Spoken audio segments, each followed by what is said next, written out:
Today, we are going to talk about a topic that's very near and dear to my heart, and that's Father's Day grief. Honestly, tenderly, and with the research to remind you that what you experience has a name and it has been studied, and you are not alone in this. And we're going to talk about something else too, something that might feel very far away right now, but that science tells us is already quietly beginning inside of you. So let's begin. I want to start with something simple. I want to tell you that you are allowed to grieve on Father's Day. You're allowed to grieve loudly, with tears, and old voicemails you still can't bring yourself to delete. You're allowed to grieve with songs that undo you in the middle of an ordinary moment. You're allowed to feel anger. You're allowed to feel numbness. You're allowed to feel the strange, confusing guilt that comes with laughing at something when you also feel this. Because joy and grief can absolutely live in the same afternoon. And you are allowed in some years to feel something that almost resembles okay. And to not feel guilty about that either. All of it is grief. All of it is valid. And none of it means you love your father or him any less. I want to share with you my own personal experience about Father's Day and grieving during Father's Day, because in 2018, I lost my father to cancer. I was there by his bedside when he took his last breath, and I was very close to my father. So that was a very difficult experience for me. And in that same year, on October 25th, I lost my husband. So Father's Day for me is a very difficult holiday to still experience even 8 years later. The holiday itself doesn't deplete me like it used to, but it still carries a lot of weight, and it carries weight even before the actual day. This is what clinicians and researchers call anniversary reactions. A comprehensive review published in 2025 confirmed that anniversaries, holidays, and milestone dates reliably bring grief to the surface. Sometimes years and even decades after a loss, this still can occur. Researchers describe these as grief triggers, so external cues that reconnect us to the person we lost and to the full weight of that loss. This is not a sign that something is wrong with you.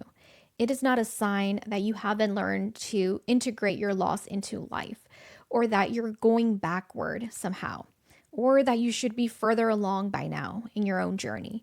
So this is just simply evidence that love doesn't have an expiration date. Even after decades later, we can still feel that ache, that pain. Now, I want to name something today, and it's a concept that I think will give you language to an experience that many of you have been carrying without a word for it. It is called disenfranchised grief.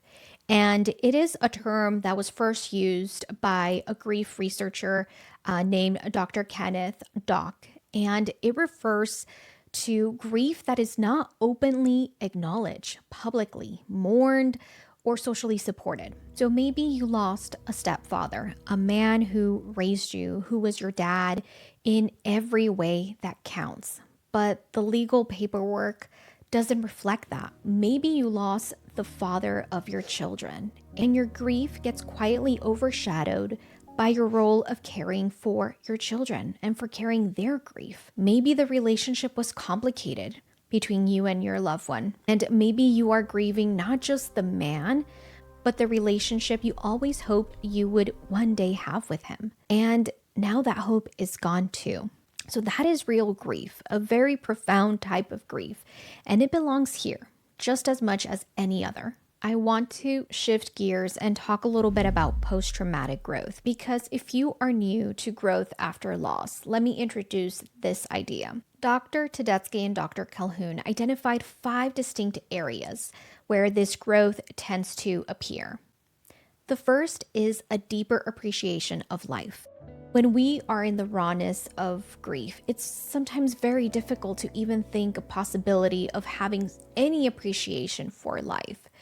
But as research suggests, that a new ability to notice the ordinary, to find meaning in small moments that used to pass by without being seen, are now witnessed. So the second one is new possibilities. And this is about discovering new paths and purposes or parts of yourself that you hadn't previously considered. This often happens because the loss has opened this raw door that you didn't know you had or that you would even look for. The third domain of PTG is personal strength. And this is the recognition that you have survived something genuinely difficult. And the fourth domain of PTG is relating to others. And this is having a more deepened connection and compassion for others. It's a new capacity that you're able to hold space for other people's pain because you have lived your own pain. The fifth domain is spiritual and existential growth. And this is shifts in your beliefs and what you stand for and why you are here. It's when you start asking those existential questions. Now, here's what I want you to hear specifically about losing a father, about losing a parent. A study published in the Journal of Death and Dying followed bereaved adults after the death of a parent and found that levels of post-traumatic growth were high across this particular group. So the two prominent areas of post-traumatic growth were personal strength. So that's an increase in confidence and self-reliance, one's ability to face adversity. The second one was appreciation of life, a heightened awareness of the value of everyday existence. A study published earlier this year confirmed these findings in these young adults who had lost their parent to cancer. So post-traumatic growth appeared across all 5 domains, and those who experienced greater growth also reported higher life satisfaction. So a stronger sense of meaning and purpose, and better psychological well-being overall. The research is very clear on this. Growth and grief are not opposites. It does not arrive instead of grief. It grows alongside it. Slowly, quietly, sometimes invisible, while you are still in the hardest parts. Many fathers, many sons, many men who lost the very person who was supposed to model for them what strength looks like.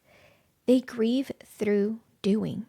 So through staying busy, through quietly absorbing something enormous and never once being asked how they are. Not because they aren't hurting, but because for generations, men have been handed a language of strength that left no room for vulnerability, no grammar for grief. And if you are a man navigating the loss of your father and grief for you looks like silence or work or making sure everyone else is okay, I just want you to know that you are not doing it wrong. Your grief is real, your love is real, and growth is entirely and completely possible for you too. I want to offer you 3 things to carry into this Father's Day. You can take what fits and you can leave what doesn't. So, grief researchers have found that the ability to name and identify the specific emotion you're feeling rather than sitting inside a broad, unnamed fog of sadness is linked to healthier outcomes in bereavement. There is a real difference between saying, I'm having a hard day, or what I'm feeling is now longing. Naming the emotion doesn't fix it, but it does make it real. It makes it something you can look at rather than something quietly that runs you from the inside out. So on Father's Day, when the feeling comes, and it probably will, because it often does, instead of trying to push through it this Father's Day, or, you try to manage it away, try getting close to it. I want you to go ahead and think about, what is it exactly? I want you to name it, say it out loud, or write it down. You don't need to do anything with it after that. You just need to let it be seen. And first, by yourself. The second invitation is to create a small intentional ritual of connection. Continuing bond theory tells us that our relationship with someone who has died does not simply end when their physical body dies. It actually transforms. We carry them forward. We remain in relationship with them in a new way and in a different form. This shifts something about how we can approach a day like Father's Day, rather than a day that is defined entirely by absence. So it can also be a day to honor that continuing presence that still exists in your heart. So what would that look like for you? Maybe it is sitting at the table with his recipe and letting that be enough. Maybe it is sitting quietly with a photograph and saying words out loud. I miss you. I love you, and I'm still here. And the third invitation is the gentle one.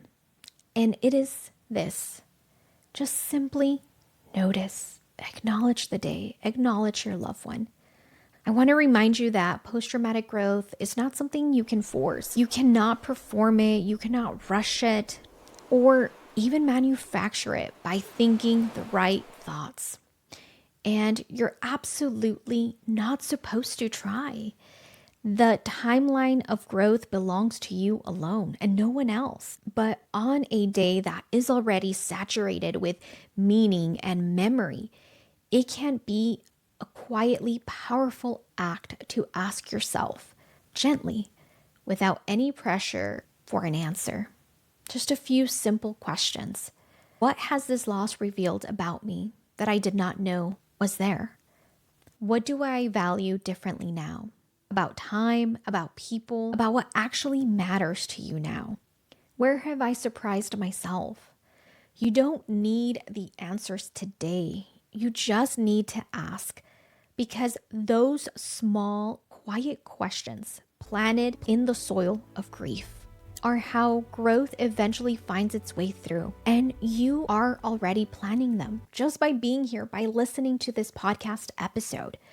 There are tools and guided practices to help you learn to integrate your loss into the fabric of your life, expanding your capacity to be able to hold both your sorrow and your joy without being depleted. So inside the Growth After a Loss membership, we go deeper into the frameworks and the research that I bring to you here on the podcast.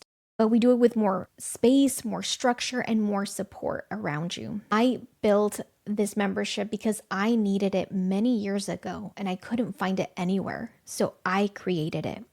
If something in today's episode resonated with you, if Father's Day is heavy this year, and you are looking for a space that holds both the grief that you have and the growth you're wanting to expand your capacity in, then I simply want to invite you to take a look at our Growth After a Loss membership. So I want you to go ahead and scan this QR code, take a few minutes to explore, and see if it feels like a place that might be for you. Before you go, I want to leave you with something I hope you carry past this episode and into the weeks ahead. The love you feel this Father's Day, that ache, that missing, that particular kind of grief that seems to know exactly where to find you every June, is not a wound that needs to be fixed. It is not a flaw in your integration and adaptation process. It is not a sign that you are broken or stuck or doing this wrong. It is evidence of a relationship that was real and irreplaceable. Evidence of love that shaped who you are and who you are still becoming. And that you are someone who loves deeply enough to still feel the shape of the space he left behind. And Here is what I want you to hold from the research we explored together today. Post-traumatic growth does not come from the loss itself. It comes from the struggle to make meaning from it, meaning learning how to integrate your loss into the fabric of your life, who you are because of it, and who you are still in the process of becoming on the other side of it. You are not at the end of your story. You are in the middle of one. And the fact that you are still here today, that you press play, that you showed up for yourself in this small and tender way tells me that you are already doing the work.